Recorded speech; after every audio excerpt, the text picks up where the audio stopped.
नमस्कार, आपके साथ मैं हूं मीनाक्षी रजत और आज सबका हिसाब होगा में हम बात एक ऐसे मुद्दे पर करने वाले हैं जिसके बारे में आपको जानना बेहद जरूरी है। प्यार और भरोसे की आड़ में जबरन या धोखाधड़ी से धर्मांतरण का खेल सरेआम चल रहा है। उत्तर प्रदेश से बार बार ऐसी ही तस्वीरें और ऐसी ही खबरें सामने आ रही है। अब छांगुर जैसे कट्टरपंथी गैंग हिंदू युवतियों को बहला फुसलाकर पहचान छिपाकर पहले हसीन सपने दिखाते हैं, उसको अपने जाल में फंसाते और फिर घिनौना वारदात को अंजाम देते हुए नजर आते हैं।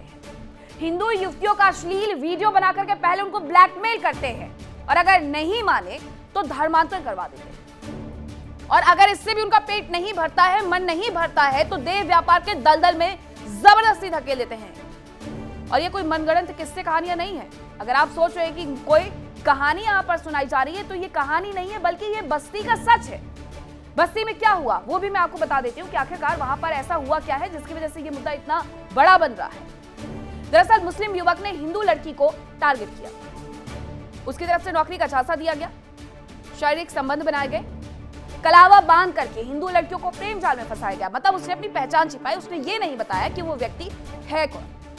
पीड़िता ने, जिस व्यक्ति का नाम है उसका नाम मैं ले रही हूं, पीड़िता ने अजफरुल हक पर यह गंभीर आरोप लगाए हैं। और ये कोई ऐसा ही कोई व्यक्ति नहीं है, ये AIMIM का नेता है, पार्टी से कनेक्शन भी है इसका। 300 लड़कियों का इस व्यक्ति की तरफ से अश्लील वीडियो बनाया जाता है।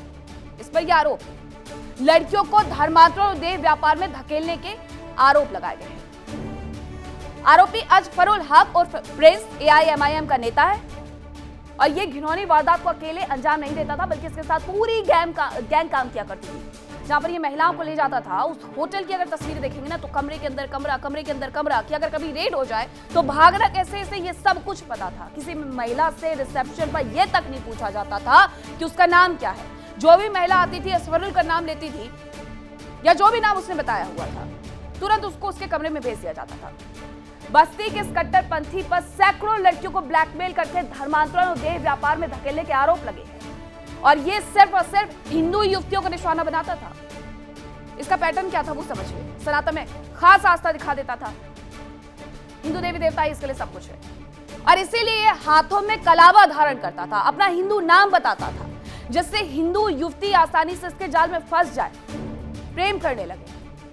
और ये कोई पहला मामला नहीं है। हाल ही में अगर आपको याद होगा कि मिर्जापुर में, अलीगढ़ में लव जिहाद के मामले सामने आए थे। मिर्जापुर का जिम वाला केस बड़े चर्चा में रहा और इन जिहादी मानसिकता वालों के हौसले इस कदर बढ़ गए हैं कि एटा मुरादाबाद में जबरन एक युवती को बुर्का तक पहना दिया। इस सब के पीछे इनकी क्या मानसिकता है वो भी आपको समझा देते हैं। इनकी जो सीधी सी मानसिकता है वो है हिंदुओं को डराने की साजिश, मुस्लिम आबादी बढ़ाने का प्रयास करना, डेमोग्राफी चेंज करने का षड्यंत्र रचना। उत्तर प्रदेश में कई ऐसी जगह है जहां पर डेमोग्राफी चेंज हुई है, जहां पर ये परसेंटेज अलग अलग हो गए हैं। देश में इस्लामीकरण की कोशिश करना, गजवाए हिंद लागू करने का प्रयास करना, ये इनकी मानसिकता है और यही इनकी शिक्षा है।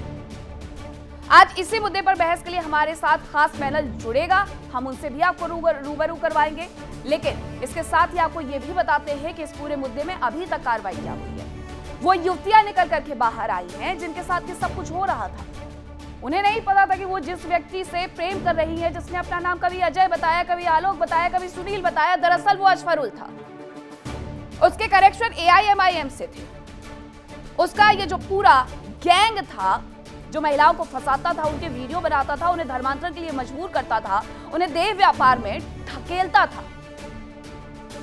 ये सब कुछ इसलिए हो रहा था क्योंकि इनकी जो सोच है वो गजवाए हिंद वाली है। अभी भी इसी हिंदुस्तान में रह के, इसी हिंदुस्तान का खा करके, इसी हिंदुस्तान की महिलाओं को इस तरीके से कुछ चल रहे थे लोग। अब सवाल क्या है आज डिबेट का वो मैं आपको बताती हूँ। सवाल यह कि क्या धर्मांतरण के बहाने देश में इस्लामीकरण की कोशिश हो रही है? क्योंकि छांगुर से लेकर के अजफरुल तक ये मुद्दे यही बताते हैं कि हाँ ऐसा हो रहा है। इसी मुद्दे पर करेंगे चर्चा। कौन कौन से मेहमान मेरे साथ जुड़ रहे हैं मैं आपको बताती हूँ। हमारे साथ आचार्य अमन गिरी हिंदू धर्मगुरु है, जुड़ रहे हैं। HS रावत हिंदू धर्मगुरु हैं, DP शास्त्री हिंदू धर्मगुरु थोड़ी देर में जुड़ेंगे। इमरान खोकर मुस्लिम स्कॉलर है, हमारे साथ जुड़े हुए हैं। वकील शोएब सिद्दीकी मुस्लिम स्कॉलर है, हमारे साथ जुड़ गए हैं। मनमोहन गामा प्रवक्ता AIMIM के हमारे साथ थोड़ी देर में जुड़ेंगे। तो सबसे पहले इमरान खोखर जी मैं आप ही से पूछ लेती हूँ। आप कहते हैं कि ऐसे लोगों को पकड़ करके लोगों पर कार्रवाई की जानी चाहिए, इनकी मानसिकता का क्या? जब छांगुर जैसे लोग निकल करके बाहर आते हैं जिनके बारे में पता चलता है कि रैकेट चला रहे थे ये लोग, तो ये महिलाओं के रेट कार्ड फिक्स करते थे। अब महिलाओं को अगर इस तरीके से जरिया बनाया जाएगा एक धर्म में घुस करके, उस धर्म की महिलाओं को कुचलने का, उन्हें जबरन देह व्यापार में धकेलने का, तो क्यों ना सोच उठे कि क्या पढ़ते हैं, क्या लिखते हैं, क्या सीखते हैं। देखिए मीनाक्षी जी, आपने मेरी बात को थोड़ा सा मिसकोट किया। मैं कार्रवाई पे नहीं जाता हूं, मैं तो कहता हूं कि इनको इस्लामिक कानून के हिसाब से इनकी भरे चौराहे पर इनको फांसी देना चाहिए। कोई भी व्यक्ति अगर किसी भी महिला के साथ अपमानजनक व्यवहार करता है, उनका सेक्सुअल असॉल्ट करता है, उनके साथ धोखा करता है, सच झूठ बोलकर उनके साथ प्रेम प्रसंग रचाकर उनसे शादी नहीं करता, या उनको किसी भी तरीके से धोखा देता है, और अगर उसके बाद अगर आप आगे जाने के बाद मामला अगर यौन दुराचार और बलात्कार तक आता है, तो फिर तो आपको सारी कार्रवाई साइड में करें। कोर्ट के अंदर एक नियम बन जाए कि जो भी दोषी सिद्ध होगा उस व्यक्ति को भरे चौराहे पर इस्लामी कानून के हिसाब से सजा दी जाएगी, चाहे वो फांसी देनी पड़े या उनकी गर्दन उड़ानी पड़े। ये कार्रवाइयां इसलिए अगर नहीं हो पाती है, और ये कानून के लचीलेपन, मैं भारतीय कानून का बहुत सम्मान करता हूं, संविधान का सम्मान करता हूं, लेकिन एक जगह पर जो लचीलापन है कानून के बलात्कारियों का छूटना, इस कानून के मामले में जीरो टॉलरेंस की नीति सरकार द्वारा अपनाई जाए और एक साथ खड़े होकर तमाम पार्टियां ये कानून लाए संसद में कि जो भी बलात्कारी दोषी सिद्ध होगा उसको हर हाल में इसी तरीके सजा दी जाएगी। उसके बाद आप देखिए कि कैसा डर का माहौल होता है। वरना रेवंत रेड्डी के आपने देखिए 3000 पोर्न वीडियो उसके मोबाइल में से निकले, 15 साल से लेकर 80 साल तक की महिलाओं के पोर्न वीडियो उसके मोबाइलों में से निकले। आज क्या हुआ, छोटी मोटी सजा मिली, आराम से जेल के अंदर आराम कर रहे हैं। राज कुंद्रा का आप देख लीजिए, ये इतना शो ऑफ करने वाले बॉलीवुड के अंदर राज कुंद्रा इस तरह की पोर्नोग्राफी बेचने के आरोप के अंदर, और चाहे वो चांगुर बाबा हो या जिस व्यक्ति का आप नाम ले रहे ये हो, मैं तो स्पष्टता कहता हूं कि जब तक इनकी गर्दनें फुटबॉल की तरह चौराहों पर नहीं काटी जाएगी, तब तक ये बहन बेटियों का इसी तरह बलात्कार करेंगे, उनको परेशान करेंगे, उनकी जिंदगियां खराब करेंगे। सरकार को सख्त कानून लाना चाहिए, मैं सरकार का उसमें समर्थन करूंगा। मैं छोड़ पूरा मेरा समाज उन सरकार के समर्थन करना चाहिए, क्योंकि ये नियम कानून सिर्फ एक समुदाय के लिए नहीं होंगे। लेकिन जब डॉक्टर एच.एस. रावत इस तरीके के मुद्दे आते हैं ना, और जब ये रेट कार्ड वाली बात निकल करके सामने आती है, आपको रमीज का नाम याद होगा, आपको छांगुर का नाम याद होगा, आपको अब एक नाम और जुड़ गया, AIMM का नेता जरूर है वो व्यक्ति, लेकिन उसका नाम क्या है, उस पर भी हमें ध्यान देना चाहिए। अगर इन लोगों के बार बार इस तरीके के कारनामे सामने आते हैं तो सजा तो सब व्यक्तियों को होनी चाहिए, राज कुंद्रा हो या फिर कोई दूसरा कोई नेता हो या फिर इस तरीके के लोग हो। लेकिन सिर्फ सजा और मानसिकता का क्या सीखा है इन लोगों ने। मीनाक्षी जी देखिए, खोखर जी ने बात तो बड़ी अच्छी कही है, लेकिन खोखर जी को ये सोचना पड़ेगा, इन बुद्धिजीवी लोगों को, जो इस्लामिक बुद्धिजीवी लोग हैं, कि आखिर इस मानसिकता के पीछे है क्या, क्यों ये लोग करते हैं, कौन इनके दिमाग को, बुद्धि को भ्रष्ट करता है। क्या इनके माँ बाप करते हैं, या मौलवी करते हैं, या मदरसे में करते हैं। आज मैं पढ़ रहा था कि एक सांसद हैं लंदन के अंदर, लॉर्ड टायरन, उन्होंने कहा है कि 2.5 लाख इंग्लिश जो औरतें हैं, अंग्रेजी जो औरतें हैं, उनका जो रेप है वो किया है पाकिस्तानी मुसलमानों ने। और वो कह रहे हैं कि लंदन के ऊपर इस समय सबसे बड़ा खतरा इस्लाम का बना हुआ है। यानी 2.5 लाख महिलाओं के साथ रेप, और वो भी मुसलमान कर रहे हैं। सबसे ज्यादा वहां पर रेपिस्ट मुसलमान है। ये तो लंदन का ही आंकड़ा है, हिंदुस्तान का आंकड़ा है। आखिर इन लोगों की बुद्धि को भ्रष्ट करता कौन है? कहां है वो ऐसी चीजें जो हदीसों के अंदर हैं कि आप अगर ये जो औरतें हैं, ये आपकी खेती हैं, आप जैसे चाहे इनका इस्तेमाल करिए। इस प्रकार की वाहियात बातें अगर आपके मौलाना अगर इन सब चीजों को बोलते हैं, तो फिर ये सिरफिरे लोग, जिहादी लोग तो इन सब चीजों को करेंगे। और जब ये बोलते हैं कि काफिरों की स्त्रियां आपके इस्तेमाल किए, इनकी गर्दन काटो, इनका इस्तेमाल करिए, जब इस प्रकार की अगर वाहियात बातें अगर आपके ग्रंथों में लिखी होंगी, तो फिर ये करेंगे क्या? फिर रेट कार्ड इनके फिक्स है, सरदार की लड़की है तो इतना है, हिंदू की लड़की इतना है, ब्राह्मण की लड़की इतना है, दलित की लड़की इतना है। और ये गजवाए हिंद, ये रोज चिल्ला चिल्ला के बोला जाता है। आजकल एक्स मुस्लिम सबसे ज्यादा पर्दाफाश कर रहे हैं इस्लाम को, और एक एक आयत को बता रहे हैं, उसको डिनाई नहीं किया जा सकता। जब जाकिर नाइक जैसा जिहादी जो धर्म परिवर्तन कराता था यहाँ पर लाइव टीवी के ऊपर, वो ये चीजें बोलता था, उसने कितने लोग आतंकवादी बना दिए। इमरान खोखर जी आपकी बात से बिल्कुल सहमत नजर नहीं आते, उनका इस बात पर मैं जवाब लेती हूँ, उसके बाद अपने अन्य मेहमानों का रुख करती हूँ। देखिए मीनाक्षी जी, मैंने अपने ओपनिंग स्टेटमेंट में ये बात कही है कि आप ना तो धर्म जाति समुदाय देखिए, चाहे वो पीड़िता हो या फिर आरोपी हो, और उसका इस्लामिक से जो उसकी गर्दन उतारने का, दुराचारी का, यूनाचारी का, बलात्कारी का, हम आपके साथ हैं। अगर जिस तरीके का आरोप हमारे जो रावत जी जिस तरीके का खोखर आरोप साहब, 2.5 लाख आदमी सिर्फ लंदन में, एक छोटा सा कंट्री है, एक भी 2.5 लाख नहीं लेडीज मिला के साथ जो लंदन में बलात्कार था होता जिसको है। आप मुझे ये कोर्ट ने बताइए, जिसको क्या 2.5 लाख की कन्विक्टेड गर्दन नहीं किया काट हो। दी जाए? नहीं, आप क्या सुनिए, ढाई अब लाख की आपने गर्दन सवाल काट दी पलटा के जाए सिर्फ जवाब दे लंदन के लीजिए। अंदर? रावत साहब सुनिए तो सही। एक एक मौलाना का हिंदुस्तान के अंदर नाम बताइए जिसको बलात्कार के मामले में कन्विक्ट किया हो। सारे संत महात्मा जितने भी घूमे बैठे हैं, चाहे आसाराम भाई, इन लोगों को तो क्या मैं धर्म के मामले में लेकर हिंदू धर्म के बारे में बोलने मौलवियों लगूं? की नहीं बोल लाइन लगी सकता, पड़ी है, वो अपराधी है। मौलवियों की लाइन लगी देखा, पड़ी है। वो एक मदरसों बात के को अंदर हमारी बच्चों को विकेट तो छोड़ते स्वामी नहीं। चिन्मयानंद अरे महाराज क्या बच्चों को मानेंगे, छोड़ते नहीं, बकरियों को आसाराम छोड़ते भाई नहीं, को क्या क्या बात कर मानेंगे, रहे हो आप? आसाराम को क्या मानेंगे, कितने स्वामी वीडियो को आते हैं, आप क्या क्या बात मानेंगे, करते हो? स्वामी चिन्मयानंद बच्चों को के क्या साथ मानेंगे, शोषण करते हैं। कुलदीप सिंह मदरसों के सेंगर अंदर प्रभु को बच्चे क्या मानेंगे, वो डर की बजरंग वजह बली से को क्या बोलते नहीं है, मानेंगे, उनके माँ बाप को हिंदू धमका दिया व्यक्ति जाता को है, आप क्या उन बच्चों को मानेंगे? धमका दिया ये जाता है। इस चलिए तरीके की मेरे बात साथ में, करने लगे मैं हम। कितने ऐसे तो मौलवी धर्म के बताऊंगा अंदर जो जो इन मदरसों के अंदर इतना दुराचार करते जिन हैं छोटे छोटे बलात्कारियों बच्चों के उठाओ, साथ में। जिनको आप गोली क्या मारो, बेकार की बातें या कर तो रहे हो? अगर हम आप इनका धर्म निकालने आप की इनका कोशिश क्या पक्ष लेने के लिए नहीं बैठे निकाल हो, सकते, जिहादियों क्यों का, नहीं निकाल सकते? आतंकवादियों इनकी का, जो जो मानसिकता गंदगी है फैला वो रहे हैं, कहती है ये पूरे विश्व के उनका अंदर धर्म गंदगी सिर्फ फैला निकाल के देना जिहाद के चाहिए। नाम पर इमरान खोकर जी कहीं ना सुनिए, कहीं इमरान खोकर जी बहुत दूर नहीं, 2025 की कुछ खबरें। उत्तर प्रदेश के मुरादाबाद में मदरसा में महिला बच्ची के साथ रेप किया गया। उत्तराखंड में मौलाना का डर्टी गेम सामने आया। उन्नाव में रेप केस में। जम्मू कश्मीर में मौलाना ने एक बच्चे से 500 बार रेप किया है और 14 साल जेल की सजा उस मौलाना को सुनाई गई है। फैसला जम्मू कश्मीर के सोपोर शहर में मुख्य न्यायिक मजिस्ट्रेट की तरफ से सुनाया गया है। हापुड़ के मदरसे में मौलाना ने एक 14 साल की छात्रा का रेप किया है। इटावा के एक मौलाना ने चुनाव में एक्टिव हो जाता था, अपनी तकरीरों से लोगों को भड़काता था, महिलाओं के साथ दुराचार करता था। बरेली में एक मौलाना की काली करतूत सामने आई। मौलाना ने लड़की को प्रेग्नेंट कर दिया। रेप केस में 10 साल की सजा मिली उत्तर प्रदेश में, फिर भी मौलाना जर्जिस मुस्कुराता हुआ नजर आया है। और इसी डिबेट में इमरान खोकर जी, आप मेरे साथ बैठ करके क्या सुनिए, इमरान खोकर जी सुन लिया अभी आपकी बात को, सुनिए इमरान खोकर जी, अगर महिलाओं से इतना प्रेम है, महिलाओं के प्रति इतनी आपको सहानुभूति है, महिलाओं की आपको इतनी इज्जत है, तो महिला की बात तो सुनिए अभी आप। एक व्यक्ति को लेकर के इसी डिबेट में हमने बात की थी जिसमें वो कहता है कि बलात्कार करना कोई बड़ी बात नहीं है, बलात्कारी को छोड़ दिया जाए लेकिन शिर्क करने वाले को ना छोड़ा जाए। इसी डिबेट में बैठे हुए थे ना इमरान खोकर जी आप। महिलाओं के मुद्दे पर मुझे किसी से भी आप लोगों से ज्ञान नहीं चाहिए, फैक्ट पर आइएगा, बात करिएगा और कोई भी ऐसे शब्द मत यूज करिएगा जिसकी वजह से मुझे यहां पर दिक्कत हो जाए।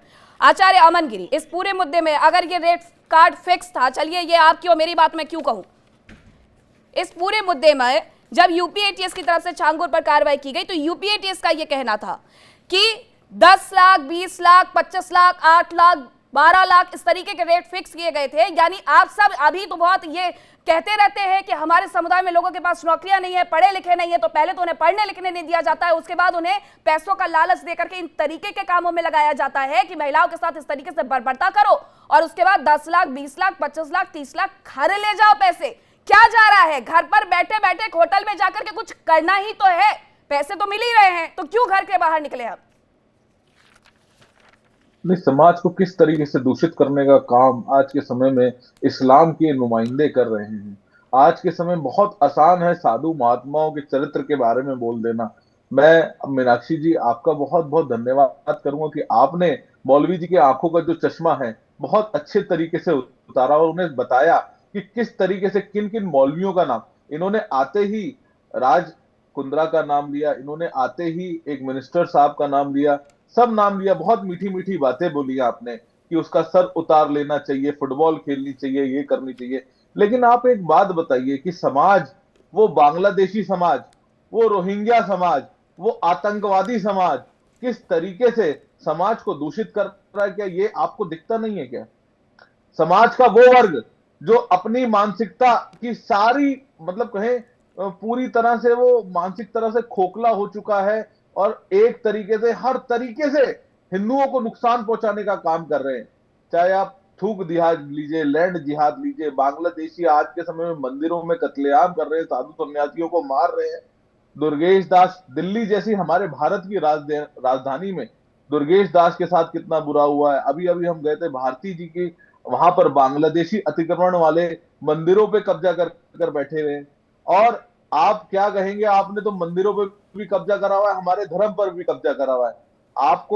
आप बहुत अच्छी अच्छी मीठी मीठी बातें करना जानते हैं, लेकिन आपका ये दो मुंहा चेहरा समाज के सामने आ चुका है और आपकी बातें ये मीठी मीठी अब और नहीं चल पाएंगी। शोएब सिद्दीकी जी, अगर बात महिलाओं की हो तो बात थोड़ा सा परवरिश की भी हो जानी चाहिए कि इन लोगों को क्या सिखाया गया। वो कोई भी व्यक्ति हो, उसके नाम में खान जुड़ा है या फिर कुछ और जुड़ा है, कुंद्रा जुड़ा है या कुछ भी जुड़ा हुआ है, इन लोगों की परवरिश क्या की जाती है कि आप महिलाओं को सिर्फ और सिर्फ एक जागीर समझ लीजिए।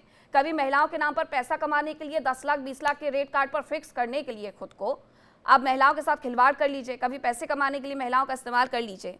अपब्रिंगिंग क्या होती है, क्या सिखाया जाता है इन्हें? देखिए मीनाक्षी जी, ये मामला बहुत अहम है और खासकर हिंदुस्तान में जो मामला है, यहाँ पर महिलाओं को बहुत बड़ा दर्जा दिया जाता है। मैं कई बार बता चुका हूँ इस बात को। देखिए, यहाँ पर अभी आपने लफ्ज जिहाद और लैंड जिहाद वाली बात करी थी, तो मैंने हमेशा एक बात कही कि जिहाद एक अच्छा लफ्ज है, इसको कभी लैंड जिहाद और लफ्ज जिहाद से न जोड़े। जिसने ये खता की है, मैंने कल भी कई डिबेट दी, आज भी कई डिबेट इस पर दी है, मैंने ये कहा कि उसको मंदिर आम पर ला के सदाए मौत या उम्र कैद या पत्थरों से मार दिया जाए, जो हमारे सजा होती है। उसके बाद मैं बात कर रहा हूँ। देखिए मीनाक्षी जी, कहीं ना कहीं हम आप भी इसके दोषी होते हैं। जब बच्चे बड़े होते हैं तो हमारे यहाँ की जिम्मेदारी होती है कि बच्चों पर नजर रखनी चाहिए। कुछ उम्र होती है बहकने वाली, 17-18 साल में बच्चे होते हैं, थोड़ा बहकते हैं, और चूंकि हमने वेस्टर्न कल्चर भी अपना लिया है, इसलिए तो हमें ये भी नजर रखनी पड़ेगी कि कहीं ना कहीं हमारे बच्चे कैसे जाते हैं, किन से उठ बैठ रहे हैं, किन से बातें कर रहे हैं, जिनके साथ घूमने फिरने जा रहे हैं। कोई छोटा नहीं है शोएब सिद्दीकी जी। अगर घर में अपने छोटे भाई को किसी ने मार दिया या छोटी बहन को किसी ने मार दिया तो उसके माँ बाप हमेशा उसे यही बताते हैं कि आपने बच्चे गलत कर दिया है। कोई छोटा नहीं है, कोई शरीफ नहीं है, और इन जैसे असफरुल जैसे लोगों पर तो शराफत बिल्कुल कतई फिक्स नहीं होती है। मनमोहन गामा जी आए हैं हमारे साथ, प्रवक्ता है AIMIM के, अब इन्हीं के नेता हैं ये असफरुल जी। अब बताइए, इनके नाम के सामने जो जी लगाया है ना इन महिलाओं ने, जिस तरीके से कहानियां बयां की है, उसके बाद इस व्यक्ति के साथ क्या करना चाहिए मनमोहन गामा? लेकिन मेरा मानना है कि अपराधियों की कोई जाति नहीं हो। हाँ, तो हम जाति की एंगल से देखना बंद कर दे अपराधियों। अभी कल की घटना है कि एक लड़की को छेड़ने वाले को एक ट्रांसपोर्टर दिल्ली जो हिंदुस्तान की राजधानी, वो उसे सिर्फ इतना कहता है कि भाई लड़की को मत छेड़ो। इसका नतीजा ये निकलता है कि 45 मिनट बाद पुलिस पहुंचती है। तो ये जिम्मेदारी प्रशासन की भी है कि प्रशासन अपने कार्य को पूरी ईमानदारी के साथ वो करे, लेकिन प्रशासन नहीं कर पाता। आज गाजियाबाद में एक पत्रकार महोदय ने अस्पा सेंटर के माध्यम से देह व्यापार को उजागर करने का काम किया। अब तक उस पर मुकदमा दर्ज नहीं हुआ है। उस पत्रकार को धमकी दी जा रही है। तो ये कहीं ना कहीं प्रशासन के कानों के नीचे ये सारा खेल चलता है। लेकिन जब मामला उजागर होता है तो इसको किसी धर्म के द्वारा जोड़ दिया जाता है। इसका मैं विरोध करता हूँ। आप विरोध इसी बात का करेंगे, शर्म आनी चाहिए मनमोहन गामा जी। आपको विरोध इस बात का करना है कि उसे धर्म से जोड़ा जा रहा है। कभी अपराधी को धर्म से मत जोड़ो, कभी आतंकी को धर्म से मत जोड़ो। आप इस बात का विरोध नहीं करेंगे कि असफरुल ने जो किया 300 महिलाओं के साथ किया, उसके नाम के सामने जी, उसके साथ क्या होना चाहिए था? महिलाओं की तरफ से उसे चप्पलों से मारा जाना चाहिए था। ऐसे व्यक्ति को सरकार पर, प्रशासन पर डाल दीजिए। AIMIM के नेता का क्या कार्य था? महिलाओं को बहलाना, फुसलाना, धर्मांतरण करना, रेप करना, ये काम था उसका। ये समाज में प्रतिनिधि होने की ये जिम्मेदारी थी। ऐसे अपराधियों को खड़े करके चौराहे पे गोली मार देनी चाहिए। आपकी पार्टी ने क्या किया? जाति आपकी पार्टी ने क्या किया? हमारी पार्टी ने क्या किया? हमारी पार्टी, अगर जिस दिन हम ताकत में होंगे। अजफरुल पर आपकी पार्टी का टेक क्या है? क्या किया आपकी पार्टी ने? क्या हमारी पार्टी क्या करेगा? हमारी पार्टी उसके खिलाफ है। हमारी पार्टी ऐसे अपराधियों के खिलाफ है। आपकी पार्टी क्या करेगी? आपकी पार्टी के चीफ कौन है? असदुद्दीन ओवैसी क्या है? वो सांसद होने के साथ वकील है ना, वो राष्ट्रीय अध्यक्ष है हमारे। वो सिर्फ वक्फ बोर्ड के लिए लड़ेंगे, बाकी मुद्दों के लिए नहीं लड़ेंगे। इन महिलाओं के लिए नहीं लड़ेंगे। पार्टी से उसको निकाला, पार्टी ने उसको नोटिस दिया। कब लड़ेंगे? कल से आप डिबेट पे बैठ रहे हैं ना, कब लड़ेंगे? असदुद्दीन ओवैसी ने इस पर कुछ क्यों नहीं कहा? असदुद्दीन ओवैसी ने इस मुद्दे पर कुछ भी क्यों नहीं कहा मनमोहन गामा? असदुद्दीन ओवैसी ने इस पूरे मुद्दे पर कुछ भी क्यों नहीं कहा? आपने उनसे सवाल किया? बिल्कुल, आप ही से पूछ रही हूं मैं। नहीं, जब आप हमसे पूछ रहे हो, मैं बोल रहा हूँ ना, मैं पार्टी का प्रतिनिधि हूँ, महानगर अध्यक्ष हूँ मैं गाजियाबाद से। अरे तो आप रिपोर्ट नहीं दोगे क्या? कौन रिपोर्ट देगा? अरे भाई, कौन रिपोर्ट देगा गामा जी? आप प्रवक्ता नहीं हो। 300 देने, चाहे वो हिंदू हो चाहे मुसलमान हो, 300 देने। अरे भाई क्या बात करते हो, राजनीतिक इतनी बड़ी पार्टी के आप प्रवक्ता हो, राष्ट्रीय स्तर की पार्टी है आपकी, राष्ट्रीय स्तर की। आप अपने कान में कुछ लगाइए, आपको मेरे को लगता है आवाज कम आ रही है। आवाज कम क्योंकि रास्ते में नहीं, आप सुनिए ये बात, आप राष्ट्रीय स्तर के प्रवक्ता, आप पार्टी के प्रवक्ता हो, आपकी जिम्मेदारी बहुत है, आपकी पार्टी का मेंबर है, आप उसे डिनाई नहीं कर रहे हो। उन 300 बहन बेटी की आबरू के लिए कौन लड़ेगा? हमारी पार्टी कभी भी अपराधियों का समर्थक न रहा न रहेगा। उसको हमारी अरे पार्टी तो विरोध भी तो नहीं करता है, जो विरोध नहीं करता अपराधियों का वो समर्थक है। मनमोहन गामा जी जो विरोध नहीं करता ऐसी पार्टियों का, ऐसे लोगों का जो समाज में इस तरीके से दूषित करने वाला काम करेंगे, वो समर्थक है। आपने क्या करा उसके खिलाफ में? एक से एक बलात्कारी का फोटो आपको भाजपा के नेता के साथ दिखा देंगे तो आप हमारे। अरे मनमोहन जी, क्या हम राजनीतिक व्यक्ति है क्या? मैं किसी राजनीतिक पार्टी से आता हूँ क्या मैं भाजपा का प्रवक्ता हूँ क्या? अरे मैं तो आज बात कर रहा हूँ, उन 300 बहनों के बारे में बात कर रहा हूँ। अरे गरीब बहन, लाचार बहनों के बारे में बात कर रहा हूँ मनमोहन जी। आप सिर्फ हर चीज में राजनीति मत खोजो, हर चीज में राजनीति मत खोजो। मैं हिंदू मुसलमान की बात भी नहीं कर रहा हूँ, हिंदू मुसलमान की बात भी नहीं कर रहा हूँ। मैं कह रहा हूँ आपकी पार्टी ने क्या करा? पार्टी है आपकी पार्टी, पूरे देश में जिसकी सीटें हैं, जिसके नुमाइंदे हैं, उस पार्टी ने क्या करा? कृष्ण ने अपने हाथ से अपने बेटा की हत्या की है। भगवान श्री कृष्ण ने अपने हाथ से अपने बेटे की हत्या की है। उन्होंने मिसाल पेश किया है कि अपराधी अगर बेटा है तो बेटा उन 300 बहन बेटियों को ये कहानी सुनाओगे? अरे तो फिर आने दीजिए ना बाहर असदुद्दीन ओवैसी को। असदुद्दीन ओवैसी को सुप्रीम कोर्ट में जाकर के केस लड़ने दीजिए इन महिलाओं के लिए। भगवान श्री कृष्ण से आप तुलना कर देंगे क्या किसी भी व्यक्ति की? मनमोहन गामा जी, आपकी पार्टी के चीफ हर मुद्दे पर बोलते हैं, बुरके वाली से लेकर के प्रधानमंत्री बनने तक उनके पास हर बात का जवाब होता है। मंजे हुए वकील हैं, मंजे हुए नेता हैं, अपने समाज के लिए काम करते हैं, सीना ठोक के कहते हैं, लेकिन बात सिर्फ वक्फ की करेंगे, बात महिलाओं की नहीं करेंगे। वो अब कहां गायब हो गए हैं? मैं तो उनसे सीधे पूछती हूँ इस टीवी डिबेट के माध्यम से कि आखिरकार असदुद्दीन ओवैसी कहां छिपे हुए हैं? क्यों उनकी तरफ से कुछ भी नहीं कहा गया है एआईएमआईएम के इस नेता को लेकर के? इसे पार्टी से निकालना बस क्या ठीक था? इस व्यक्ति पर कार्रवाई क्या एआईएमआईएम की तरफ से और कुछ नहीं करनी जानी चाहिए? तो निकाला नहीं निकाला आप जाने, आपने कौन सा नोटिस थमा दिया है? डीपी शास्त्री जी, मैं आपको एक बात याद दिलाती हूं, अब यहां पर बैठा हुआ कोई व्यक्ति मेरे नॉलेज पर शक करे तो करे। हदीस के हवाले से जिक्र सुनन अन-नसाई और मुस्नद अहमद इब्न हम्बल जैसी हदीस की किताबों में गज़वा-ए हिंद की बात लिखी हुई है। इनके दिमागों में ये सारी चीजें, तमाम चीजें भर दी गई हैं क्या कि अगर आप ये नहीं कर सकते हैं तो आप महिलाओं को बहला फुसला करके ये कर लीजिए, उसके बाद धर्मांतर करवा दीजिए और फिर निकाह कर लीजिए। देखिए, जो आसुरी सोच है और आसुरी प्रवृत्ति है, ये पूरे मन में इनके जो है ना आसुरी प्रवृत्ति समाई हुई है। उसमें कभी सात्विक विचार, सत्य, धर्म, न्याय नहीं दिखता है। इसी के कारण इनकी जो समुदाय है, इनकी जो जाति है, पूरे विश्व पे जो है ना एक मानसिक जिहाद के साथ, लव जिहाद के साथ इतना अत्याचार किया है जिसके कारण पूरा विश्व पटल पे अशांति का दौर फैला हुआ है। भारत में उठा के देख लीजिए, बंगाल तो छोड़िए, बिहार भी छोड़िए, बस्ती का देखें, हजरतगंज का, उन्नाव का, बरेली का जो जिक्र किए हैं, इनके जो कुछ शिक्षक स्थान है जहाँ पे बच्चों को जीवनदान मिलना है, जहाँ बच्चों को शांति का संदेश देना है, वहीं पे AK-47 और गोली बंदूक और डंडे लेकर के और उनके मानसिक स्थिति को वहां पे ऐसी प्रेरणा डाल दी जाती है। वो लोग करेंगे क्या? अंत में जाके इनके जो बड़े लोग हैं, इनके एक ही सोच है, हिंदुत्व को खत्म करो, हिंदुओं को, लड़कियों को समाज में दूषित करो, इस तरह के वीडियो बनाओ, हमारे सनातन को कहीं ना कहीं डैमेज करो, सनातियों को डैमेज करो। यही का एक सोच है और इतना बड़ा ये सोच है, ये सोच कोई साधारण व्यक्ति के नहीं हो सकता है। ये सोच प्री प्लानिंग सोच है और प्री प्लानिंग सोच करके समाज के सामने जो कुछ आपको पिक्चर मिल रहा है, मोबाइल में मिल रहा है, इनकी मानसिकता दिख रही है, ये बड़ी माने बहुत माने घिनौनी करतूत है। तर्क करने से अपराध कम नहीं हो जाता है। इतनी छोटी सी बात आपको समझनी चाहिए। मेरी बहन, मैं यही कहना चाहता हूँ कि अपराधियों में जाति ना ढूंढे आप। हाँ। अपराधियों पे सख्त कार्रवाई हो, किसमें जिम्मेदार किसमें कौन है, प्रशासन अब तक फेलवर क्यों ठाकुर है? में ना देखे, डॉक्टर रमीज में तो ना बेटियों देखे, के साथ ऐसा हाँ, होता या हो? फिर डॉक्टर वो जो व्यक्ति आकर के फटा था उसमें ना देखे, आप या ये फिर इस देखें, पूरे मामले में ना 300 देखे, बेटियों के किसमें साथ किसमें ना देखे का मनमोहन दुष्कर्म मामा? होता हो और उसके बाद प्रशासन सो रही है। अभी गाजियाबाद में आपने देखा ना कि फर्जी पासपोर्ट बनाए जाते हैं जिसमें इंस्पेक्टर से लेके एसआई तक सस्पेंड होता है। अभी ये आपने क्या जितने है तर्क भाई? रखे हैं ना मनमोहन गामा, अभी आपने जितने तर्क रखे ना उसमें सिर्फ और सिर्फ आपने जातियों की बात की और उसके बाद कह रहे जाति को ना रखे, है ना?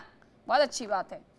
अब जरा नहीं, नहीं रहने जाति दीजिए, एंगल से इमरान खोकर जी के पास जा रही हूँ मैं, आप रहने दीजिए। आपकी पार्टी को आकर के, आपके चीफ को आकर के इस पूरे मुद्दे पर बोलना चाहिए था। अगर उधर आपको साउथ में वो नेता याद आते हैं तो आपको यहाँ पर भी कुछ और नेताओं को भी ध्यान में रखना चाहिए था कि AIMIM का जो नेता है उस व्यक्ति के लिए आखिरकार पार्टी चीफ ने क्या कहा। कुछ नहीं कहा, जबान सिली हुई है क्योंकि ये मुद्दा उनकी सियासत में फिट नहीं बैठता है।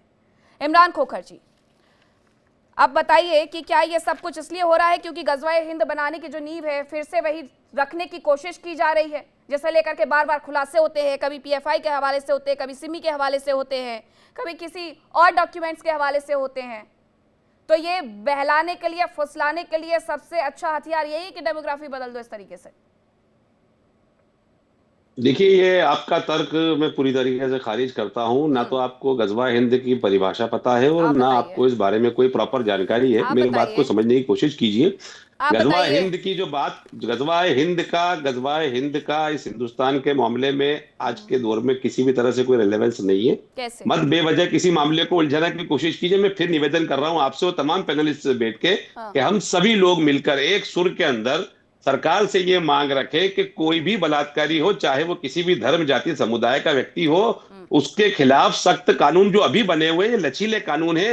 इसके अंदर सरकारें बलात्कारियों को छोड़ देती है, इसके अंदर कई मामलों में टेक्निकल पॉइंट पर ऊंची अदालतें उनको बरी कर देती है। बात कर तो रहे एक हैं? ऐसा कानून लाया क्या जाए बात कर रहे जिसके हैं? अंदर शिर्क बड़ा या बलात्कार? शिर्क बड़ा या मैं आपकी बलात्कार? बातें समझ, मुझे आवाज नहीं आ पाई, थोड़ा सा रिपीट करें इमरान प्लीज। खोखर जी, मैं कह रही हूँ क्या बातें कर रहे हैं आप? लोक लुभावन सपने क्यों दिखा रहे हैं? शिर्क बड़ा या बलात्कार? नहीं, ये तो आप तो दिमाग से ऊट पटांग तरीके का तर्क कुतर्क में बीच में डाल कुछ देंगी। नहीं ला तो रही मैं हूँ बता दूंगा, मैं तो कह रहा हूं कुछ नहीं ला रही हूँ मैं आपको याद दिला रही हूँ कि इसी डिबेट में बैठ करके इसी मुद्दे पर बातचीत की थी ना आपने मुझसे।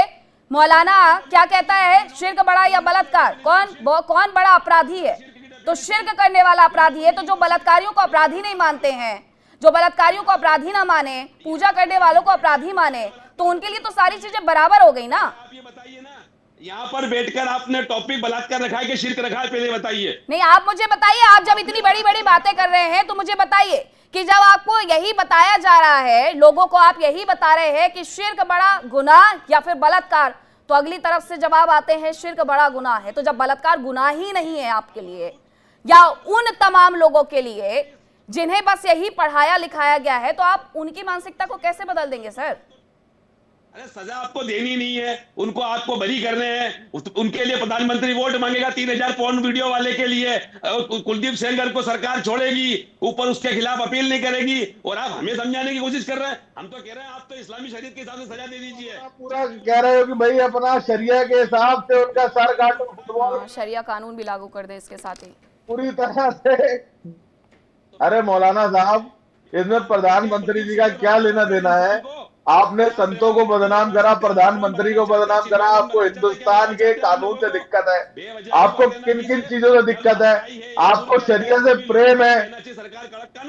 अब आप एक बात बताओ, आपको कहाँ किस किस चीज में करेक्ट करा जाए? मेरे को लगता है आप दिमाग से एक अच्छे बुद्धिजीवी हैं, आप इस्लाम का एक अच्छा ज्ञान रखते हैं, और मुझे ये लगता है कि आपको ये बोलना चाहिए था कि समाज में इस तरीके का संदेश जाए, क्योंकि मेरे को ऐसा लगता है कि इस्लाम में एक अच्छे बुद्धिजीवी होने के नाते आपको समाज में जाना चाहिए और ये संदेश देना चाहिए कि बहन बेटियां सिर्फ मुसलमानों की नहीं, हिंदुओं की भी बहन बेटियां होती हैं। उनको आप जानवरों की तरह ना ट्रीट करें, ना उनको एक अपॉर्चुनिटी की तरह आप देखें। 300 बहनों की बात है इमरान साहब। आपकी बात का मैं जवाब देता हूँ आचार्य जी, बहुत अच्छी बात आपने बोली। वो 300 बेटियां आपकी और हमारी भी इज्जत है, बात समझिए। वो 300 बेटियां आपकी और हमारी भी इज्जत है। मैं तो आपसे निवेदन करता हूं कि आप और हम सब मिल बैठे और सरकार को ये कहें कि अगर ये व्यक्ति कोर्ट से साबित होता है तो इसको हिंदुस्तान के कानून के हिसाब से सजा मत देना। होगा क्या, ये हाई कोर्ट जाएगा, सुप्रीम कोर्ट जाएगा तो ये बरी हो सकता है। हम तो चाहते हैं कि लोअर कोर्ट में इसको सजा मिले और इस्लामिक कानून के हिसाब से चौराहे पे इसकी गर्दन उतरे, ताकि लोगों में, बलात्कारियों में, यौन दुराचारियों में डिबेट के टाइम पे सारी चीजें याद आती हैं कि ऐसा भी होना चाहिए, ऐसा भी होना चाहिए, लेकिन आज तक ना तो कोई सड़क पर उतर करके विरोध करते हुए नजर आया, ना ही कानून की मांग करते हुए नजर आया। जब तक निर्भया हो गया, निर्भया निर्भया, और उसके बाद सब भूल जाते हैं, अपने अपने घर वापस। डॉक्टर एच एस रावत, अब जब मैं ये पूछती हूँ शिर्क बड़ा या बलात्कार तो बुरा लग जाता है इमरान खोखर जी को। अब मेरी गलती थोड़ी है, ये तो मौलानाओं ने कहा ना, इनके ही एक मौलाना ने कहा, नाम भी मैंने कोट किया था। अब अगर आप इस तरीके की सोच समाज में बांटेंगे तो बलात्कार तो वैसे ही गुनाह नहीं है, तो करते जाइए, क्या दिक्कत है। यही तो किया इस व्यक्ति ने। गामा भी नहीं मानेंगे, उन्हें भी बाबाओं के नाम याद आएंगे, हिंदुओं के नाम याद आएंगे। अरे मान लीजिए ना कि किया है उस व्यक्ति ने। मीनाक्षी जी, बड़े प्यार से खोखर जी ने क्या किया कि मुद्दे को बलात्कार की तरफ घुमा दिया, बजा लब जिहाद के। क्यों कलावा बांधते हैं, क्यों तिलक लगाते हैं, क्यों हिंदू नाम रखते हैं। अगर ऐसे पाए जाए तो इनको गोली मारनी चाहिए। इस पे नहीं बोलेंगे कुछ भी, क्योंकि उन्होंने तो मुद्दे को ही घुमा दिया। खोखर जी ने बड़े प्यार से बलात्कार 3-4 बार बोल करके। मैं ये कह रहा हूं कि इस्लाम के अंदर ऐसे आतंकवादी जिहादियों की क्या सजा है कि जो अपना नाम बदल करके वो कलावा बांध करके, तिलक लगा करके हिंदू लड़कियों को फंसाते हैं, उनको गोली मारनी चाहिए। और उनको गोली मारनी चाहिए, और उनको जो 2 गज जगह वो भी नहीं मिलनी चाहिए। और फिर आप ही के मौलाना जाकर के करना पड़ गया, मैं नमाज अदा करते हैं, और फिर आप कह रहे हैं कि उनको सजा होनी चाहिए। अरे सुन लो खोखर साहब, सुन लो पहले। आप ही कहते हो उनको सजा होनी चाहिए। सजा तो सुप्रीम कोर्ट ने याकूब मेमन को दी थी, वो आतंकवादी था। 2 लाख जनाजे में मुसलमान था टोपी पहन करके वहां, और जाके नमाज अदा कर रहा था वहां पूरे की पूरा। किस प्रकार से अतीक अहमद के जनाजे में लोग थे, कितना बड़ा डॉन और माफिया था। अंसारी कितना बड़ा डॉन और माफिया था, उनके जनाजे में भीड़ देखी किस प्रकार से टोपी पहन करके वहां जाकर के पहुंचाते। बुरहान वानी के जनाजे में देखा क्या हाल था। अभी बड़ी मीठी मीठी बातें आप कर लेते हो यहाँ पर, इनको गोली मार दो, इनको सजा दे दो। इनको क्यों नहीं बोलते कि ये लब जिहाद क्यों करते हैं, ये तिलक क्यों लगाते हैं, ये कलावा क्यों बांधते हैं। इस्लाम में इनको क्या बोलते हैं। इसलिए अभी जो मीनाक्षी ने कहा था ना, शिर्क बड़ा बलात्कार, आपको जब सिखाया ही दिमाग में कूट कूट करके गोबर भरा जाएगा, जब जिहाद भरा जाएगा तो आप वही काम करोगे ना पूरा की पूरा। करना तो वही आपने। मैं बता रहा हूं कि आज लंदन त्राई कर रहा है, 2.5 लाख वहां महिलाओं के साथ रेप किया मुसलमानों ने, और आज वहां पार्लियामेंट के अंदर उनको मुद्दा उठाना पड़ा कि इस्लाम सबसे बड़ा खतरा है, कि यहाँ पर जितने भी जो अंग्रेज महिलाएं हैं उनके साथ इन मुसलमानों ने बलात्कार किया। 2.5 लाख लंदन के अंदर। तो आप देखिए पूरे वर्ल्ड के अंदर क्या हो रखा है। इसलिए आपके लिए तो बलात्कार करना, आपके लिए बलात्कार करना तो जन्नत है। आपको तो लगता है बेहतर रूम मिलेंगे जाकर के, आप किसी की इज्जत तो करते नहीं है। आपके दिमाग में इमरान खोखर जी को सुन लेती हूं, वो क्या तर्क दे रहे हैं। 4 सवाल पूछ लिए, जवाब ले लीजिए मुझसे। 4 सवाल पूछ लिए, जवाब ले लीजिए मुझसे। मैं आपका 1 बाय 1 जवाब देता हूं। आपने ये पूछा कि अगर ये लोग लव जिहाद करते हैं या किसी बच्चियों के साथ परेशानियां खड़ी करते हैं तो क्या सजा है। मैं बताता हूं इस्लाम में क्या सजा है। उनको चौराहे पर संगसार करना। संगसार मतलब ये है कमर तक उनको जमीन में गड्ढे में गाड़े और उनको तब तक पत्थर मारे जाए जब तक उनकी मौत ना हो जाए। ये इस्लाम में सजा है। आप मोदी जी से बलात्कार पे जवाब दो, क्या सजा है। पहले इसका जवाब दीजिए। शिर्क बड़ा बलात्कार इसकी क्या सजा है। अब नहीं, ये नहीं बात अभी बलात्कार पे हो रही है। अभी पहले इस बात का जवाब दो। जब आपकी हदीसों के अंदर अगर ये लिखा है कि शिर्क बड़ा या बलात्कार, अंसारी का कह रहे हैं, बाकी सब कौन सा गुनाह है, बैठी हुई है, कौन सा गुनाह है, शिर्क क्या बलात्कार, आप क्या सजा दोगे उनको। अपराध नहीं है। अरे आप सजा भी तो उन्हीं को दोगे ना जो मुसलमानों के साथ बलात्कार करेगा, हिंदुओं के साथ, ईसाइयों के साथ, यहूदियों के साथ, बौद्धों के साथ। अगर आप बलात्कार करते हैं तो वो तो माफ है आपके लिए। क्या बेकार का, आप बेकार की जिहादी बातें करते हो आप। और फिर आप कहते हो मैं समझाता हूँ आपको, गजवाए हिंद क्या अजरक गजवाए हिंद तो आप संज्ञा के तहत चाहते हैं। इमरान खोखर, अगर इस्लाम में बलात्कार की कोई सजा होती तो ईरान में पिछले कई दिनों से प्रदर्शन चल रहे थे। महिलाओं से रेप किया गया, महिलाओं के गर्भ को बाहर निकाल करके फेंक दिया गया, महिलाओं की उनकी चमड़ी उतार दी गई। Iraq, Syria, Lebanon, Libya, Kuwait, Bahrain, Algeria, Tunisia, फिलिस्तीन क्षेत्रों में आपराधिक कानून रेप के लिए यह है कि बलात्कारी बलात्कार का अपराधी पीड़िता से कानूनी रूप से विवाह कर सकता है और इस पर अमान्य भी नहीं इसे ठहराया जा सकता है। सऊदी में कहा जाता है कि अगर बलात्कार हुआ है तो बलात्कार के लिए 4 प्रत्यक्षदर्शी होने चाहिए, बलात्कार को खुद स्वीकार करने वाले व्यक्ति होने चाहिए। अरे कहाँ की बातें कर रहे हैं आप, मिडिल ईस्ट से बड़ा थोड़ी ना हो गया आपके लिए सारा ज्ञान। मनमोहन गामा जी को मैं भूलना नहीं चाहती हूँ, रुकिए जरा मनमोहन गामा जी कहीं पीछे छूट जाएं, ये नहीं होना चाहिए। मनमोहन गामा जी बताइए, आपकी पार्टी की तरफ से बड़े स्तर पर कब बयान आएगा? देखिए, हमारा देश धर्मनिरपेक्ष देश है। देश मनमोहन गामा न जी, कुरान पार्टी से का बयान चलेगा, कब आएगा? मैं क्या कह रहा हूँ, न देश कुरान से चलेगा, न देश रामायण से चलेगा, देश संविधान से चलेगा। जो संवैधानिक कानून है उस कानून को और मजबूत करने की आवश्यकता है। और जहां तक हमारी पार्टी के स्टैंड की बात है, आपने बैरिस्टर साहब से पूछा नहीं, आपने हमारे प्रदेश अध्यक्ष से पूछा नहीं, और जो वो लड़का है वो हमारी पार्टी का कोई पदाधिकारी नहीं है, इसलिए हमारी पार्टी को बदनाम न करे। हमारी पार्टी का कोई लेना देना नहीं है। आधे घंटे बाद याद आ रहा आपको? ये आधे घंटे से इस टीवी पर यही दिखा रहे हैं, बता रहे हैं कि AIMIM का नेता। अब आपको आधे घंटे बाद याद आ रहा है कि वो व्यक्ति आपकी पार्टी से नहीं जुड़ा हुआ है। आपकी पार्टी के नेता से जाकर के असदुद्दीन ओवैसी से माइक लगा करके ये पूछूं, असदुद्दीन ओवैसी से माइक लगा करके ये पूछूं कि आप क्या कहेंगे 300 महिलाओं के साथ जो हुआ है मनमोहन गामा? उस मुद्दे पर किसने पूछा था उनसे कि कौन प्रधानमंत्री बनेगा इस देश में, कौन वक्फ लेकर के आएगा? किसी ने जाकर के माइक लगा करके पूछा था? क्या आए थे ना पैरवी करने के लिए? वो कोई नेता नहीं है। आधे घंटे बाद आपको याद आया मनमोहन गामा? झूठ बोलना था तो पहले ही बोल लेते। अब तो आप खुद ही अपने झूठ में फंस गए हैं। झूठ बोलना था तो पहले बोल लेते मनमोहन गामा। आधे घंटे बाद आपको याद आ रहा है कि वो आपकी पार्टी से कोई भी संबंध नहीं रखता है। और आपने क्या कार्रवाई की? हमने बिल्कुल कार्रवाई की धड़ल्ले से। जब आप ये कह रहे थे मनमोहन गामा, तब आपको याद नहीं आया कि वो व्यक्ति आपकी पार्टी का नहीं है? झूठ बोलते हैं आप, कार्रवाई बोलते हैं आप। आधे घंटे से आप इस डिबेट में शामिल हैं। आधे घंटे बाद आपको ये याद आ रहा है कि वो व्यक्ति AIMIM का है या नहीं है? झूठ बोलेंगे। तमाम रिपोर्ट जो निकल करके सामने आई है।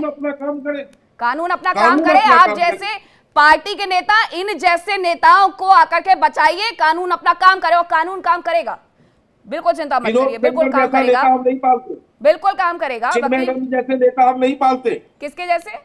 हमारे पास आपको अपराधी नेता नहीं मिलेंगे। अच्छा, आपके यहाँ पर नेता मिलते हैं ना? असदुद्दीन ओवैसी के छोटे भाई मिलते हैं।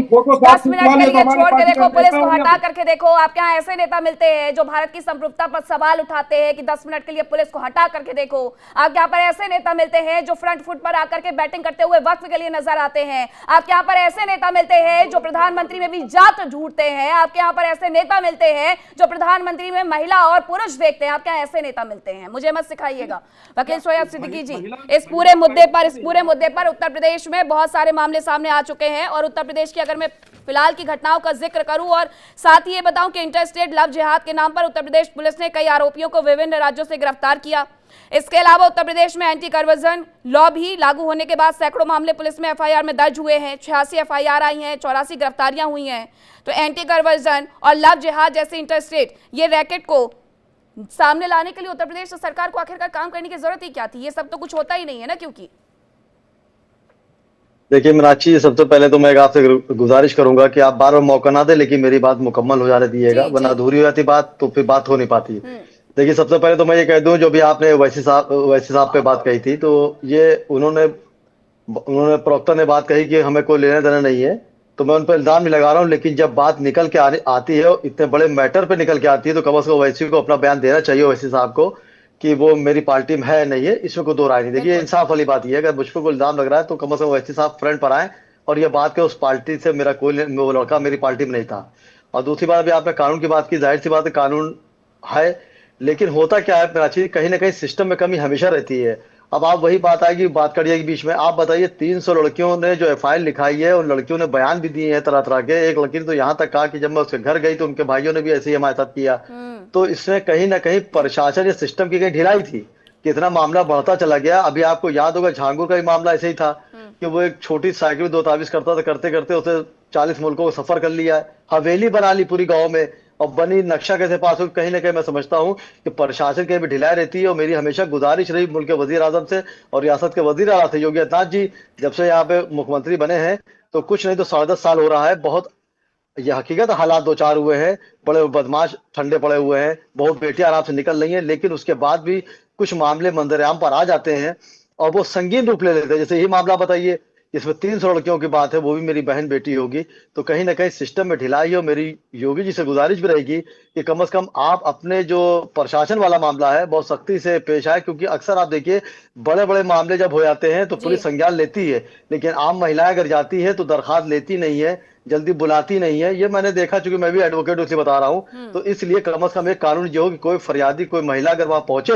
मैं आपको एक बात जरूर बताता चलूं कि योगी जी का ये भी कहना है, हाँ। मैं बहुत तारीफ या बुराई वाली बात नहीं कर रहा हूँ, जो इंसाफ वाली बता रहा हूँ कि उनका यहाँ तक टेंशन रहता है। अक्सर कुछ पुलिस वाले बहुत अच्छे भी होते मिलते हैं, तो वो ये कहते हैं कि हमें ऊपर से ऑर्डर ये मिले हैं कि अगर 2 महिलाएं थाने पे आई हैं अपनी शिकायत लेके, एक हिंदू और एक मुसलमान है, तो मैं पहले मुसलमान की फरियाद सुनता हूँ, इसलिए कि एक पैगाम अच्छा जाए, जो इल्जाम लगता है कि मुसलमानों के साथ जुल्म महिलाओं के साथ हो रहा है। तो ये मैं समझता हूँ मुख्यमंत्री के बयान अपने कानून हैं, वैसे अच्छे भी हैं, उन्होंने कभी सबके हिंदू लिए मुस्लिम बराबर को होनी target चाहिए, किया, बिल्कुल लेकिन आपने system सदी हुई बात कही है, कहीं ना लेकिन अगर कहीं कोई ये कहे कि लव जिहाद के कहीं मामले system में आते कमी हैं, है। जी शोएब सिद्दीकी जी आपने बड़ी कहीं ना अच्छी कहीं बातें system करी में हैं, कमी रही। लेकिन अगर कोई ये कहे कि लव जिहाद जैसा कुछ होता नहीं है या मामले सामने नहीं आते, तो लव जिहाद शब्द का प्रयोग केरल कोर्ट ने किया है।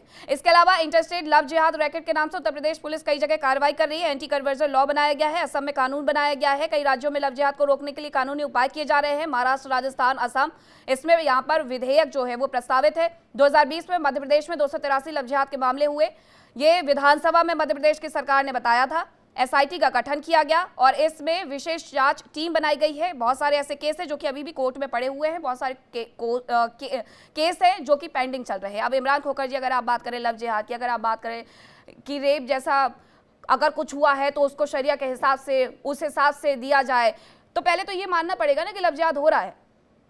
लव जिहाद तो उस व्यक्ति ने किया। मैं नहीं मानूंगा। हाँ। मैं नहीं मानूंगा, इसकी वजह एक है। हाँ। उसकी वजह आप सुनिए, तर्क सुनिए।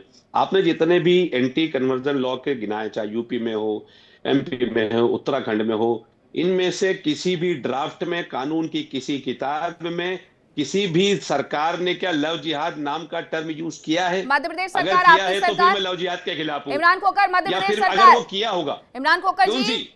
आपकी सरकार, बोलिए। मध्य प्रदेश सरकार, नहीं लिखा है लव जिहाद नाम का कोई कानून नहीं। मैं मध्य प्लीज प्रदेश मैडम, सरकार प्लीज, ने, मैंने अगर कहा, एक शब्द आप मुझे दिखा देंगे, मैं आपसे ऑन एयर माफी सुनिए, मांग लूंगा। सुनिए मैं इमरान माफी खोखर मांग जी, लूंगा आपसे। इमरान खोखर जी आप सुनिए, मैं आपको बताती हूं कि मध्य प्रदेश सरकार ने विधानसभा के अंदर कहा है कि 2020 से लेकर के 2024 तक 283 लव जिहाद के मामले आए हैं। अगर विधानसभा में कुछ कहा गया है तो आपको भी पता होगा कि वहां पर ये सारी बातें रिकॉर्ड की जाती है। ऐसे किसी भी शब्द का इस्तेमाल नहीं कर सकते हैं जो कि कानूनी भाषा में इस्तेमाल ना होता हो।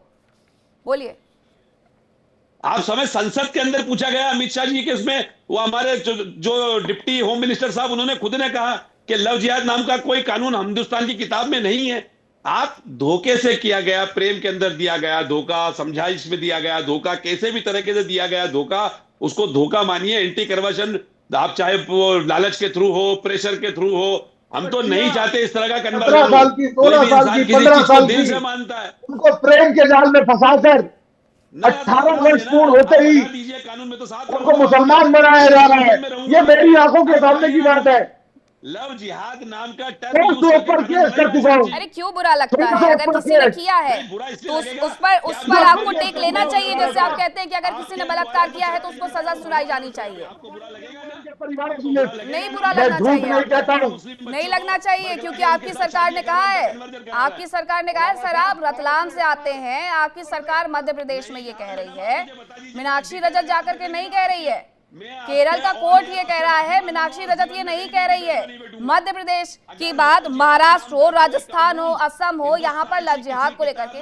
इमरान खोखर जी, मैंने आपकी बात को सुना है, अगर आप मुझसे तर्क करेंगे, इमरान खोखर जी, मैंने आपकी बात को सुना है। इमरान खोखर जी, इमरान खोखर जी, इमरान खोखर जी, ठीक है, गलत नहीं होना चाहिए। इमरान खोखर जी, अगर अपना नाम छुपा रहा, इमरान खोखर जी, अगर कुछ हुआ है तो पहले जरूरी होता है कि उस पर आप डिनायल ना दें, आप उसे स्वीकारें। अगर स्वीकारता नहीं होगी तो आप सिर्फ बातें कर पाएंगे कि रेपिस्ट को सजा दी जाए। ये व्यक्ति रेपिस्ट नहीं था, ये लव जिहादी है, इसने वही किया, इसने अपना नाम सर सुनिए इमरान खोखर जी, आप दीजिएगा जवाब। मैं नहीं जाऊंगी आपके पास के बाद आपसे सवाल लेकर के किसी और से जवाब लेने के लिए। आप जानते हैं कि मैं सवाल लंबा करूंगी लेकिन जवाब आप ही से लूंगी। पूरा सवाल सुनिए मेरा। इस व्यक्ति ने हाथ में कलावा बांधा, इस व्यक्ति ने माथे पर टीका लगाया, इस व्यक्ति ने महिलाओं को अपने नाम अनिल, सुरेश, जो मर्जी आया बताया, इस व्यक्ति ने अगर ये लव जिहाद नहीं किया तो सर क्या किया? उसके बाद जब उसने अपना जो भी है, उसका प्रेम था, उसका महिलाओं के प्रति से तो था, लेकिन इस व्यक्ति के प्रति से नहीं था। तो अगर उसने ऐसी सब चीजें की है और उसके बाद धर्मांतरण के दबाव बनाए हैं, छांगुर के केस में भी हमने यही देखा है, तो आप मुझे बताइए इसको लव जिहाद ना कहें तो क्या कहें? और लव जिहाद क्या मीनाक्षी रजत तिवारी ने लिखा है? लव जिहाद केरल कोर्ट ने कहा है। लव जिहाद का जिक्र आपके यहाँ की विधानसभा के अंदर किया गया है। लव जिहाद पर कानून बनाने का काम महाराष्ट्र से लेकर के, उत्तर प्रदेश से लेकर के असम तक किया जा रहा है। ये मीनाक्षी रजत का कोई लिखा हुआ शब्द नहीं है सर। मीनाक्षी जी, मैं आपके सवाल का बहुत धैर्यपूर्वक सुनकर जवाब दूंगा। मैं आपसे एक बात समझाना चाहता हूं कि हिंदुस्तान के किसी भी कानून की किताब में, किसी भी स्टेट के किसी भी कानून की किताब में अगर लव जिहाद होगा तो मैं आपसे ऑन एयर माफी मांग लूं। अब दूसरे सवाल पे आता हूं। अगर कोई व्यक्ति अपनी पहचान छुपाकर प्रेम प्रसंग करते हुए उनको धोखा देता, चाहे वो टीका लगाए, कलावा पहने, नाम बदले, मंदिर जाए, तो मेरे हिसाब से तो सबसे पहली बात, अगर वो उस व्यक्ति ने अगर इन चीजों को अपनाया है तो वैसे ही वो मुसलमान नहीं बचता है। भाई उन्होंने अगर अपनी आस्था को ही बदल लिया है, अपने आस्था की पूजा पद्धति या अपने इबादत को तरीके को ही बदल लिया है, उसका ईमान अगर बदला गया है तो वो तो मुसलमान ही नहीं बचता हमारी निगाह के अंदर। छांगुर के केस में यही तो हुआ है इमरान खोखर जी। आप थोड़ा पुराने केसेस को भी तो स्टडी करिए, आप पुराने केसेस को भी स्टडी करिए इमरान खोखर जी। Doctor H S. रावत, छांगुर बाबा के केस में क्या हुआ था कि धर्मांतरण मामले के लिए जो चीजें कही गई थी वो ये कहा गया था कि आप हिंदू युवतियों से मित्रता करिए, अपने नाम छिपाइए, मुस्लिम युवकों द्वारा हिंदू बनकर के दोस्ती करिए, नौकरी का झांसा दीजिए, ब्रेन वॉश करिए। ये मोडस ऑपरेंडी थी छांगुर के केस में। तो अब क्या मुझे भी और कुछ कहना पड़ेगा इसके बाद भी? ठीक कहा है। अभी खोखर साहब बड़े प्यार से उस बात को निकालने की कोशिश कर रहे हैं कि अगर कोई ऐसा करता है, तिलक लगाता है, कलावा बांधता है, नाम बदलता है, तो इस्लाम से तो वैसे ही खारिज हो गया है। कितनी मीठी बातें कर दी कि इस्लाम से खारिज हो गया। अरे भैया, जब आपसे पूछा गया कि शिर्क और बलात्कार में कौन बड़ा अपराध है तो आपने उसका जवाब नहीं दिया। जब आपके दिमाग में कूट कूट करके ये भरा जा रहा है कि आप जितनी भी काफिर की लड़कियां हैं उनका धर्म परिवर्तन कराइए, आपको बेहतर रूल मिलेंगी। हैं जितने भी सिर फिरे लोग हैं उन सबके दिमाग में मौलाना मदरसों के अंदर और नवाज मस्जिद के अंदर ये ब्रेन वॉश करते हैं। और ब्रेन वॉश का नतीजा है क्या? इतने लोग तो पागल नहीं हो गए मुसलमान कि लाखों की तादाद में लव जिहाद के अंदर, लाखों की तादाद में लव जिहाद कर रहे हैं, लाखों की तादाद में, और बड़े बड़े लोग कर रहे हैं, बड़े बड़े लोग कर रहे हैं, रोल मॉडल जो है वो कर रहे हैं। तो आप ये बताओ, अरे वो जेल में बैठा हुआ है, जेल में बैठा हुआ है, राम रहीम हो, आशा राम हो, जो भी हो, वो जेल चला गया है, कार्रवाई की गई है उस पर। अरे राम रहीम ने धर्म परिवर्तन कराया किसी का, आशा राम ने धर्म परिवर्तन कराया किसी का? क्या कलावा बांधा? क्या वो मुसलमान बन गए? टोपी पहन ली उन्होंने, नाम बदल दिया क्या? जब बात हो रही है कि जिहादियों की, जिहादी नाम बदलते हैं, आप कोई ऐसा हिंदू बताओ जिसने कोई मुसलमान नाम रख के किसी मुसलमान लड़की के साथ जिहाद किया हो? आप बताओ कोई नाम है? एक पूरे वर्ल्ड में बता दीजिए कहीं पर भी। आप मेरी बात का जवाब दो, पहले मेरी बात का जवाब दो। मैं आपसे पूछ रहा हूँ, कोई एक हिंदू ऐसा है जिसने अपना नाम सलीम रखा हो? इसमें डॉक्टर एच.एस. रावत के कहने की कोई जरूरत है जब कोर्ट ने उस व्यक्ति को सजा सुना दी है? क्यों भटका रहे हैं? आपको पता है सुप्रीम कोर्ट ने लव जिहाद के मामले में बहुत सारी जो रिपोर्ट्स है वो एनआईए को दे दी कि भाई चाहे एनआईए जांच करे इस पूरे मुद्दे की। सजा दे दे, हम तो चाहते हैं, किसने रोका है? आप तो सजा दे दीजिए, कानून ले आइए। हो रही है सजा, हो रही है सजा जिनके आप नाम ले रहे हैं। कानून आपको बनाना नहीं है, सजा आपको देनी नहीं है। किसी हिंदू ने अपना नाम सलीम रखा हो, इसलिए तो पकड़े जाते हैं। रखने के बाद उसने किसी मुसलमान लड़की के साथ जिहाद किया हो, कोई ऐसा हिंदू का नाम बताओ जिसने धर्म परिवर्तन करके जिहाद किया हो? कोई एक नाम बता दो, मत बताइए। पूरे कोई एक हिंदुस्तान के अंदर नाम बता दो कि किसी हिंदू लड़के ने टोपी पहन करके जाकर के किसी मुसलमान लड़की को गुमराह किया है। ये सारे मुसलमान ही क्यों करते हैं? मुसलमान ही क्यों करते हैं ये बुरा काम? ये जिहाद मुसलमान ही क्यों करते हैं? हिंदू क्यों नहीं करते? सिख क्यों नहीं करते? जैन क्यों नहीं करते? बौद्ध क्यों नहीं करते? दूसरे लोग क्यों नहीं करते? वो अपना नाम क्यों नहीं बदलते? बेकार की बातें करने लग जाते हो या डिफेंड करने लग जाते हो इन जिहादियों को, इन जिहादियों को डिफेंड करने के लिए बैठ जाते हो। ये तो बोलते नहीं है कि हमारी कुरीतियां हैं, ये इस्लाम की कुरीतियां हैं, ये इस्लाम की कुरीतियां हैं, इनको रोकिए, इस्लाम की कुरीतियां इनको रोकिए। आज आप जैसे लोगों की वजह से इस्लाम बदनाम हो चुका है। आज इस्लाम के नाम पर कोई भी आदमी एक खौफ में आ जाता है, ये तो जिहादी है, जैसे कोई नाम सुनता है जिहादी समझ में आता है दिमाग में। आप बड़ा यहाँ सपोर्ट करने के लिए बैठ गए, साधु संतों को बदनाम कर रहे हो। किसी साधु ने नाम बदला है क्या? नाराजगी में इतना मत कह दीजिए जो कि आपको कहने पर पछतावा हो जाए। आप क्या बोलते हैं क्या नहीं बोलते, थोड़ा सा तो ध्यान रखिए। आप जितने लोगों के नाम ले रहे हैं उन तमाम लोगों पर केस चल रहे हैं। उन लोगों ने धर्म परिवर्तन करके, अपना धर्म छिपा करके क्या महिलाओं के साथ धोखाधड़ी से प्रेम किया? उन्होंने जो किया उनकी सजा कोर्ट ने उन्हें दी है इमरान, और उसके साथ साथ वो लोग अभी भी जेल में ही हैं और सड़ रहे हैं, ताउम्र सड़ेंगे, क्योंकि उन्होंने किया महिलाओं के साथ जो भी, उसके लिए कोर्ट ने उनको कार्रवाई की है, उनको सजा सुनाई है। लेकिन आपके अंदर स्वीकारता की इतनी ज्यादा कमी है।